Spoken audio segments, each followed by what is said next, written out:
My name is Amina Farosa. Welcome again to my YouTube channel. If you are a returning subscriber, you are welcome. If you are new to the channel, please click on the subscription button and don't forget to click on the notification bell as well. So, today's story, I recall growing up as a child, there was one movie that always gave me like this chills.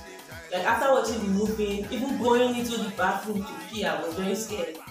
This particular movie around the early 2000s, the title was ISSAKABA, the movie. So when I'm trying to go in, other people be like, you took the fear, say, I better go inside, go drink water if you want drink water. Now, ordinary movie. Only for me to grow up, and I just found out that it was not just a movie, it was real. So I'm going to be telling you about ISSAKABA, the movie. So the man who inspired ISSAKABA, the movie. So today's story is about a guy named Okudili. This man hails from Anambra State, from Agudere in Anambra State. So Okudili was, at this time he was 24 years old.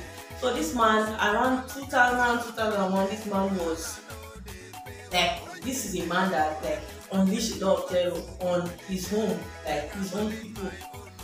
So Okudili grew up, he grew from being a pickpocket in Onitsha to become one of the most notorious armed robbers we have in the country. So this man was busy terrorizing the southeast in around 2000. Now Okudili was living in Abuja, the Federal Capital Territory. But oftentimes we go to Onitsha, unleash terror on traders. He will rob them. He was busy robbing banks. He was robbing buses, robbing market women, and all of that. So in 2000, this guy, whenever he comes to the market, people will be scared. Traders will be running helter-skelter. He will rob them as he liked. He was known for even killing many of his victims. And this guy had a lot of so much trust in the charms that his native doctor was making for him. So he described himself as the invisible man. And he used to boast that no man born of a woman actually killed him.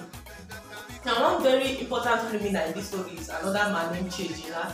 This man also hailed from Anambra State. So you see, this one came from Umualori. So around this time, the Chejina guy, he was known as the Ezea, the man. People were also very scared of this other robber. So at some point they even connived. They started robbing together, but they also had problem doing one of their operations, and he ended up killing this Chejina. So this made him like the Ogun challenge of armed robbery in the southeast around this time. So this man he had a hideout in Agbo Delta State. He also had another hideout in the same Onitsha. But after robbing them, he would go to Abuja to spend all the money and then come back. So this was how Oga was just busy terrorizing people. So one of his robbery occasion, he had people that were always following him. So there was a time during his robbery, he once attacked a bus. Now this bus was coming from Lagos, and the bus was heading to the east. And so this bus was a luxurious bus that was a 59-seater bus. So this man robbed this bus and he killed. His intention was to kill all of the passengers, but he left just 4 survivors. So around this time, the governor of Anambra State, this man became concerned that this guy is becoming something else. His robbery is getting out of hand. And the police around this time, they were working hard to make sure that this guy gets caught. So in 2001, this was in May 2001. The robbery took place in December 2000. So in May 2001, he launched the police squad in Anambra State. He launched Derico. The guy's nickname is Derico Nwamama. I forgot to tell you. So they kind of launched Operation Derico. This was the manhunt, and the police were trying so much to get this man, but since he was described as invisible, so they couldn't get him. Sometimes he even sent threats to the police, for killing his men, that he's coming after them. Now in May of that year 2001, he attacked a police station where he stole so many guns that he used later to rob another bank in the same May. Now in the early June 2001, the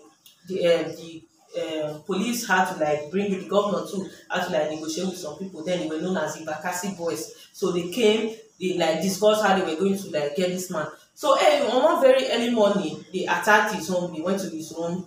They just went into his home in Abuja. So while they got to the home, he was able to escape at this time. They didn't know the guy that invisible now. So he moved, and they were able to get like two of his men, the two of his, let's just call them the second hand man and the other guy. So they were able to get them. So he escaped. So after escaping, he started saying, because he knew like these people are onto him, the Bakassi boys are now involved in his manhunt. So he started living in a nomadic way of life. So this guy was trying, he was trying to like hide himself from the public. So on the 3rd of July, the same 2001, so the Bakassi boys got intel that this guy was traveling from Abuja to Agbo Delta State. So he was moved from Agbo Delta State to somewhere in Onitsha. So while he was traveling, they got to the bus and they were able to, Bakassi boys entered the bus, they were able to like identify him among the passengers that were in the bus. So that's how our guy was caught.